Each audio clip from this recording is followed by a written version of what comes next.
Please remain seated. The show will begin in 3, 2... Like a Hellcat.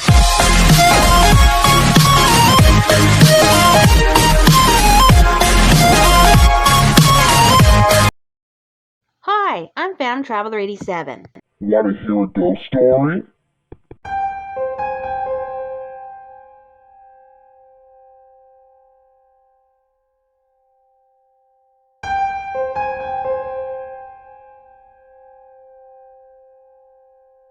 By 2 o'clock in the afternoon, after playing 5 rounds of Yahtzee and a game of Pretend Pirates on the Jungle Gym, Sam and Betsy sat back down at a picnic table that was near an old willow tree. And behind that willow tree was a huge lake, surrounded by some wooded area. The lake was just a few yards away, and it was property that Phil had owned, as he had also operated an old sawmill, and he liked to grow wheat, so he had his own farmstead back there that he would often go see on the weekends, sometimes in the afternoon, after he had gotten off of work at his meat shop. And so, yes, that was the place where Phil would take Sam to go fishing. Now, Sam was distracted. He wasn't sure on whether or not he felt like eating as he was holding his stomach with his arms. Then something made Sam flinch. He doesn't know what, but he nearly jumped out of his seat, his eyes averting in all directions, scanning the park as though something was there, staring at him from afar, but he couldn't see it, and it scared him. Betsy quickly grabbed his wrist, gently, and silently reassured him with a nod, as to gesture him to please sit back down. Sam reluctantly did. She then gave him the bologna sandwich and told him to eat. Sam took a few bites and had a sip of root beer. Betsy then folded her hands together. Sam, what exactly did you see last night? She asked. His friend looked at him patiently, squeezing his hand, but not too hard. It's okay, Sam. Take your time, Betsy told him. Sam took a deep breath and exhaled calmly. There was this portrait on a wall upstairs, but it just looked like an ordinary painting, so I didn't think too much of it until... He paused. Betsy leaned in closer, intrigued. What did you see, Sam? She insisted. Well, the couple in the painting looked unhappy. It was pretty unsettling, but the one thing that caught me off guard was there was a bloodstain and it was fresh. Betsy's eyes widened. Are you serious? You mean to tell me that someone was there? They both knew what they were thinking, and in Betsy's mind, it just seemed a little fishy to her. Sam then questioned, Did you see a white light in the attic window? Is that why you ran off? He just wanted some confirmation. Betsy, without hesitation, said nonchalantly, Yeah, I did. What else did you see in that attic window? He pressed on. I saw a shadow, Betsy replied in a rather shaky breath. Now we're getting somewhere, Sam thought. All right, Betsy. Can you identify any distinct features that the shadow had, or was it just a black mass? Did it change form at all? Betsy fiddled her thumbs and scratched the back of her head. She groaned. I saw the outline of a woman, Betsy responded. She appeared to be 5'6", if I had to guess. Her hair was curly, at shoulder length.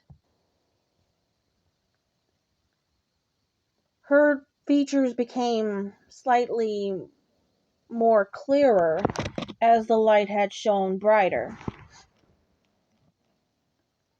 Sam,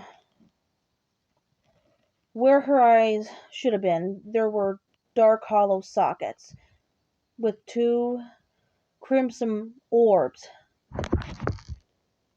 But what made me run was the fact that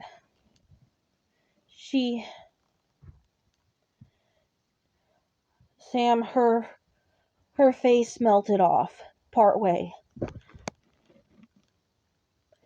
and her lips, her jaw was dropped, like it was stretched out, like it was absolutely insane. And she let out this silent scream. She looked so resentful. Her head, the side of her skull was bashed in, bloody. She wore this torn blue cocktail dress. And her fingers, a few of them were missing.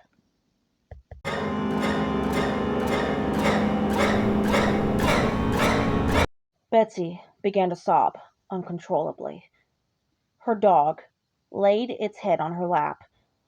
Sam quickly got up and went around and hugged her as he pulled her to the side, just so that she could rest on his shoulder. It's all right. I'm not going to let anything hurt you, I promise. I'm so sorry that you had to go through that. Honestly, if I hadn't been there, you wouldn't have had to see that. Betsy looked up at him. I wasn't sure whether or not to tell you this, Sam, because I didn't want you to think that I was crazy. But I have a gift. I wasn't sure how to explain it to you. I didn't want you to make fun of me or anything. Sam nodded. He felt somewhat relieved, and yet at the same time terrified as all hell. I have that same gift too, he admitted. Betsy finally calmed down, and she slowly grabbed something out of her brown satchel. It was a large yellow envelope with documents in it. She pulled the stack out, and one by one she scanned through the contents, showing Sam everything that she collected over a long period of time. The first document was the original blueprints to the house's construction, which was half a century ago. My grandmother Tallulah, Betsy explained. She was a interior designer, and she played a part in the house's construction. She was roughly 24 at the time. Well, and her and Mrs. Kingswood were very good friends back in high school, and they were like sisters. But what kept her away most of the time was her best friend's husband. He just seemed very controlling to her, just not a very nice guy. But Mrs. Kingswood always defended her husband, although there were times where she deliberately made him angry because, well, in my grandmother's mind, she just did it for attention. And your grandmother believes as well that that man had something to do with her best friend's disappearance, that he had killed her.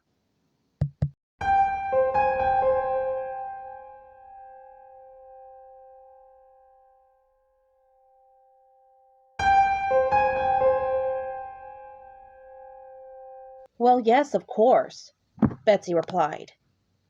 Mr. Kingswood had a very solid motive to commit such an act. More than just one, I think, because, as it turns out, just a few months into their marriage, um, he discovered that his wife wasn't exactly forthcoming about her finances, as they were sharing assets from both of the family businesses. Her father was a successful shoemaker, owned a factory not too far from here, and she had inherited it to take over because her father had gotten very sick. Well, due to some bad investments, the business went bankrupt, and she never had the nerve to tell him. So there were times where she would steal money from him, even though maybe she felt she was entitled to some of it. And I think that was really the only reason why they married, was because of the money. They didn't really love each other. I don't believe that they did, especially according to my grandmother. I think Felicia felt more forced into the marriage than Mr. Kingswood did. What else can you tell me about the property? Asked Sam. Betsy strains her posture. Well, she responded, about 2 weeks into construction, and as I said before, Sam, my grandmother played such a huge role in building the inside of the house. My grandmother wanted to survey the land, so she had a better idea of where things should go. But with Mrs. Kingswood's assistance, her friend suggested starting at the very back of the property. The property has a total of 35 acres, and even during this time, as it still does today, it is full of tombstones. These graves belong to a long line of Kingswood ancestry. This made my grandmother very uncomfortable because she was very superstitious. She always has been. And as a very spiritual person, she just got a very bad vibe from the beginning. Before the house was built in its place, about 10 years prior, there was a morgue that was owned and run by Mr. Kingswood's half-brother, Silas Colt Kingswood. And he was married like 8 times. Out of those 8 marriages, 4 of them were decent. And he ended up having 5 sons. Now, during those 10 years, Silas was miserable. And he became erratic. And just a very changed man. He used to be so docile and a huge churchgoer. And then things just drastically changed after a while.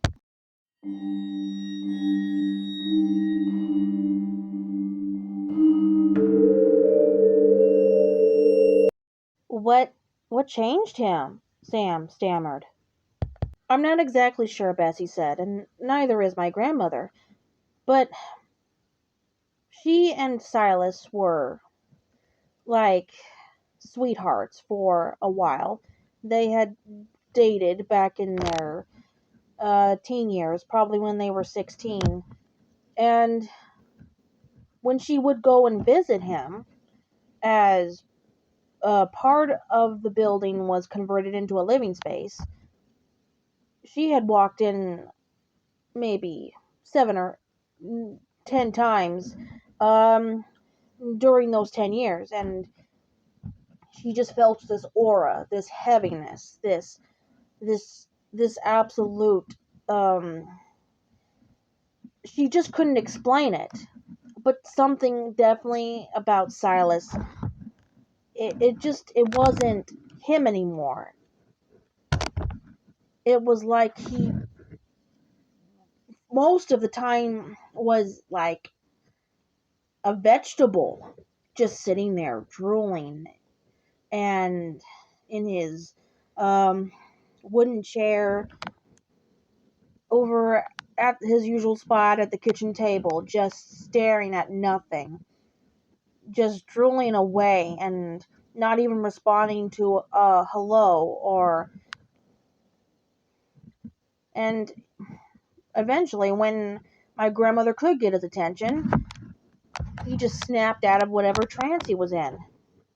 Then he vaguely said that, well, all 5 of his sons were experiencing night terrors. Sam blinked. Night terrors? He repeated. What kind of night terrors? Betsy then pulled out a drawing, a child's drawing, a sketch of some sort. And then Betsy replied with a stoic expression. There were several occasions within those 10 years that the boys reported hearing strange noises inside of their bedroom closet within the shared bedroom that all the boys slept in. And apparently, one of the younger sons, Timmy, who made this drawing, she doesn't show Sam the drawing just yet. She then continues. All the boys would claim to hear scratching inside of that closet door, and growling, an inhumane growl, a ravenous snarl, and this would occur from like midnight till about 2 o'clock in the morning, sometimes even longer, until their father returned home. But when Betsy trailed off, she had gone up and paced around a bit. She runs her fingers through her hair. She then stopped, looking towards the lake, and then back at Sam. She lets out another sigh. Sam, she said, when the sons would hear this thing inside of their bedroom closet, it would,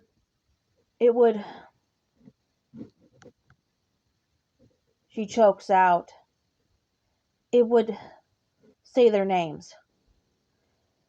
I don't know how it would have known their names, but when my grandmother heard this, it destroyed her. Sam had begged Betsy to show him the drawing, so she briskly approached him, and with a quivering hand, she gave it to him. What he saw in that drawing made his heart leap into his throat. The drawing showed a 12-foot tall creature with scales covering most of its body, its chest, its face, its arms and legs. It had sharp talons, and its horns were curled, resembling a sheep's, but it also seemed to be a crossbreed between a bear because of its maw and some sort of reptilian thing. It was odd. I think it was quite obvious to both of them that it was definitely some sort of demonic monster. Sam had never seen this in his supposedly what was his dreams, but the others did.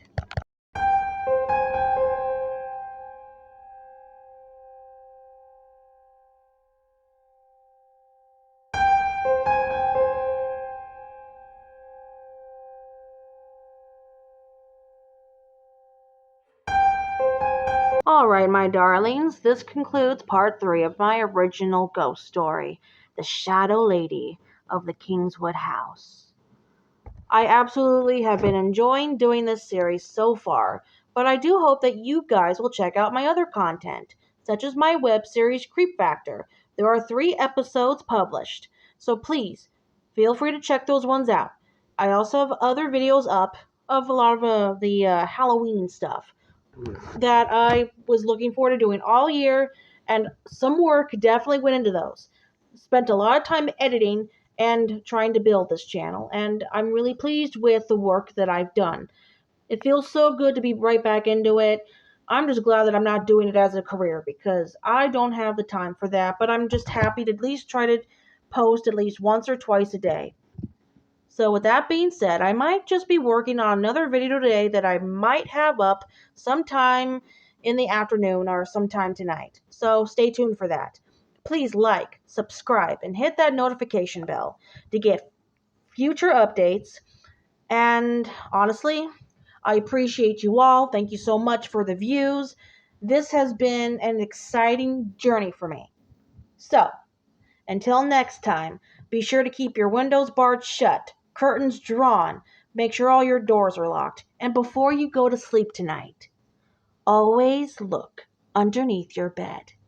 I'm FandomTraveller87, and thank you so much for joining me again on this terrifying tale. Alright, until next time, happy Halloween!